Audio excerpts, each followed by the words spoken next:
Здравейте, пътешественици!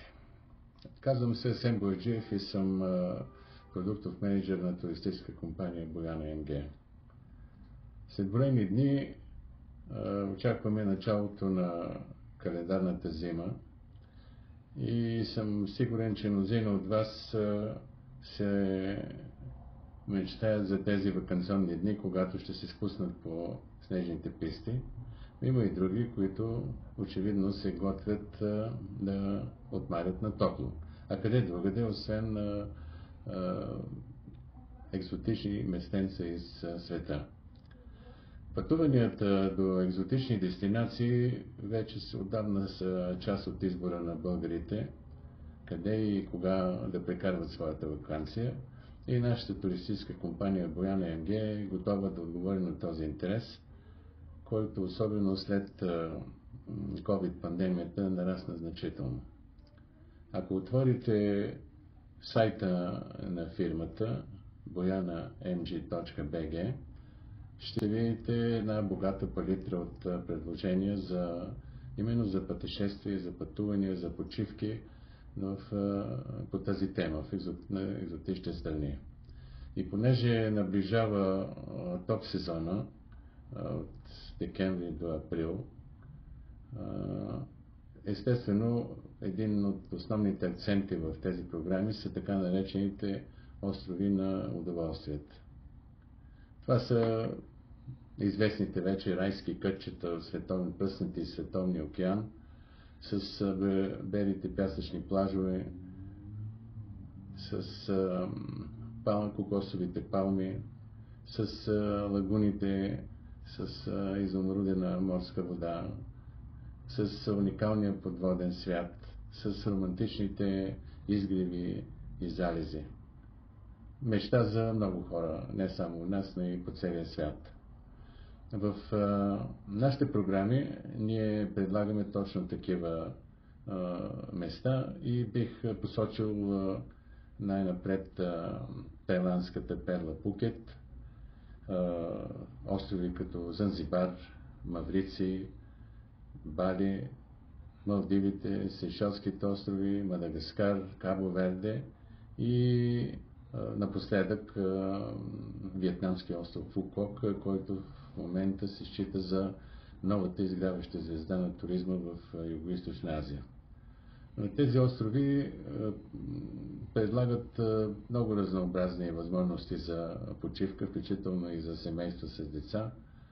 Не само плажни удоволствия, но и много допълнителни занимания, водни спортове, гмуркане. Има в повечето от тях центрове за подготовка на гмуркачи.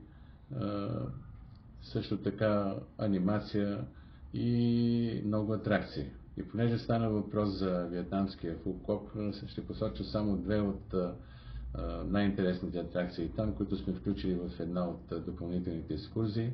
Посещението на най-големия аквапарк в Югоизточна Азия с 20 програми, разработени от световно известни производители в тази област, с 6 тематични зони и пътешествието, ако така мога да го нарека, с най-дългия в света надморски кабинков лифт, дълъг почти 8 км, откриващ се невероятна панорамна гледка от височина 160 метра. Интересно е това, че лифта започва от виетнамско пристанище, а завършва в един изкуствен град, в който цари италианската средновековна архитектура.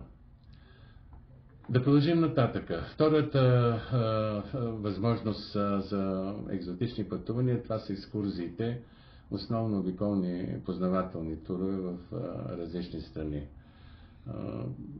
Това са пътувания, които откриват нов свят, друга култура, други традиции, начин на живот. В много от тях има обекти, които са включени в списъка на ЮНЕСКО за световно културно и природно наследство. Бих отличил програмите ни за Виетнам и Камбоджа, Бразилия и Аржентина, Сингапур и Малайзия с кратък междинен отдих на индонезийския остров Бинтан, Индия, навлизащата все повече на пазара Етиопия и, разбира се, шлагера през последните месеци Шри-Ланка, където ние предлагаме не само едноседмична обиколка на острова, известен с старото си име Цейлон, но и допълнителна почивка една седмица на Малдивските острови. Тези пътувания, говоря за екскурзиите, задължително се съпровождат от водач от фирмата. Стараем се да подберем качествени хотели, подходяща схема за изхранване на туристите, защото това също е много важно. И нещо според нас също така много важно, баланс в организацията на пътуването, така че да не се стига до умора на туристите, да могат да съчетават както обиколката, така и след това да могат да почиват.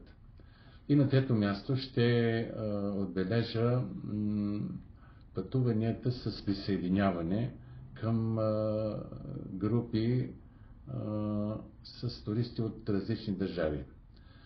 Това са пътувания основно, които предлагаме в Африка, в Южна Африканска република, Зимбабве, Ботсвана, Намибия. Сега подготвяме и програма за Коста Рика. Интересно е това, че в такава програма може да се запишат един-двама човека. Групите са малки, някъде в рамките между 15-20 души, но си събират хора от различни държави, обединени от приключенски дух и общ език, защото цялата група се обслужва на английски език. Имаме вече доста такива клиенти, основно по-млади хора в диапазона между 35-45 години. Вече споменах за кои страни, но особено искам да подчертая Намибия, в която имаме цяла програма най-доброто от Намибия. Това е страната, в която се намира най-старата пустиня в света, където се намират на най-голямата колекция на скални рисунки, на скално изкуство в Африка, където се намират знаменитите червени дюни, които са някои от тях високи над 400 метра. Страна, в която се намира и най-дългия каньон в Африка по поречието на реката Фиш Ривър. Нашата фирма е с вече 28 години на туристическия пазар. Който ни познава, знае, че работим добре, работим професионално. Имаме много добре подготвени специалисти, млади хора. Изработката на такива програми е един сериозен и изискващ добри познания процес, като започне от подбора на подходящо време за пътуване с оглед географските и климатични особености на страната, подбора на подходяща авиокомпания, часовете на полетите, подходящото време за пътуване, кацане, излитане.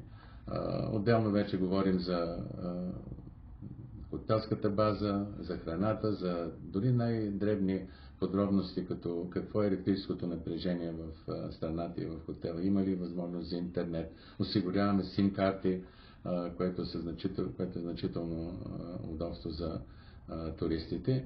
И понеже стана въпрос за самолетите пътувания, искам специално да подчертая проблема с самолетните билети. След COVID-пандемията, когато, както вече подчертах, нараства изключително много в цял свят желанието на хората да пътуват, самолетните билети успоредно с това растат непрекъснато като цени. И това е логично, след като в цял свят намаля броя на самолетите, намаляха пилотите, намаля обслужващия персонал в летище, всичко това не може да не се отразява. И затова моята препоръка е да правите резервацията колкото е възможно по-рано, за да може да хванете подходяща цена. В крайна сметка, когато създадем продукта, всеки първо гледа колко струва той. И така, да си пожелаем весели коледни и новогодишни празници, да сме живи и здрави и ви пожелавам повече хъс за пътешествия.